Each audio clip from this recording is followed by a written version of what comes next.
संवाद मंच के श्रोताओं को नमस्कार। आज मेरे हाथ एक पुस्तक आई है, सुनो स्त्री।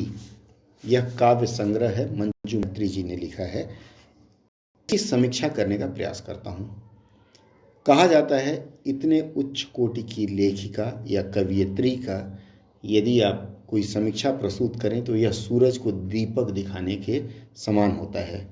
पर चूंकि काव्य है और बहुत अच्छा काव्य है, इसलिए थोड़ी बहुत चर्चा तो होनी चाहिए। कहा जाता है बिना चर्चा के कोई नाम नहीं होता। इनकी कविता जो संग्रह आई है मेरे हाथ में, मंजू जी ने मुझे भेजा है और यह जो सत्र मैं कर रहा हूँ वह मंजू जी से अनुमति लेकर के कर रहा हूँ, क्योंकि इनकी पुस्तक में लिख ही दिया है कि लेखिका की लिखित अनुमति के बिना प्रस्तुत खंड काव्य के किसी अंश की रिकॉर्डिंग करना अथवा इलेक्ट्रॉनिक या अन्य माध्यमों से मुद्रित व प्रकाशित करना अवैधानिक है।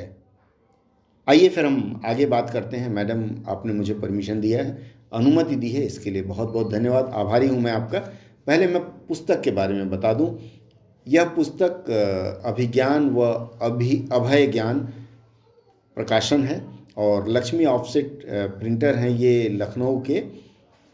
इसका जो मुख पृष्ठ है बहुत सुंदर डिजाइन हुआ है, संदीप सुल्तानपुरी ने किया है और बहुत कम राशि में, सिर्फ 100 रुपये में यह पुस्तक उपलब्ध है। आइए एक कविता की छटा देखते हैं, फिर आगे बात करेंगे। इसके पृष्ठ संख्या 28 पर कविता है, 2-4 लाइनें बताऊंगा उसकी। शीर्षक है काश वो बचपन। काश वो बचपन फिर से आता, जहां हम खाने को भले ही आतुर, पर दिल के भाव सहज होते, खुल जाती हथेलियां किसी अपने के आगे। मन से कोई भाव न दूजा, दिल से हंसते दिल से रोते, खेल लेते कंची कंकड़ गिटकी गोली तो कभी पतंग उड़ाते।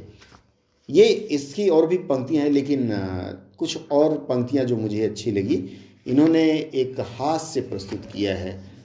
सुनो कोरोना पहुना, हास्य व्यंग है। पहुना कहते हैं पाहुन, अक्सर दामाद के लिए लोग प्रयोग करते हैं और कई जगह इसे मेहमान के लिए करते हैं। तो सुनो कोरोना पहुना, अब कितने दिन रहोगे मेहमानी में, चले जाओ अब बस चले भी जाओ। तुम्हारे आने से दूर हुए हैं घर परिवार, रिश्तेदार नातेदार सखी सहेली सबके सब। तुम दूरी बढ़ाने वाले का जानोगे नज़दीकियों की मिठास। तुम्हारे आगे से खाली हो गया कोठिला डेहरी से लेकर बैंक बैलेंस, सब के सब बिगड़ गया है बीपी से लेकर जीडीपी तक का संतुलन।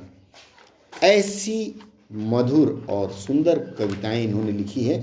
आप इस पुस्तक के पन्नों को जैसे ही खोलना शुरू करेंगे आप उसमें खोते चले जाएंगे।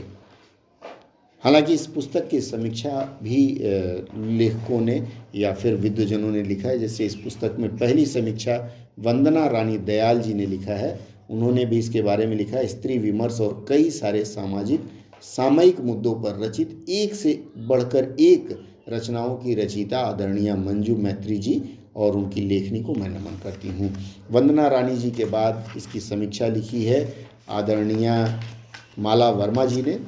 माला वर्मा जी यात्रा वृतांत पे बहुत अच्छे संकलन लिख चुकी हैं और अब तक 46 देशों का भ्रमण कर चुकी हैं। उनका यात्रा वृतांत लगभग 17 आ चुका है।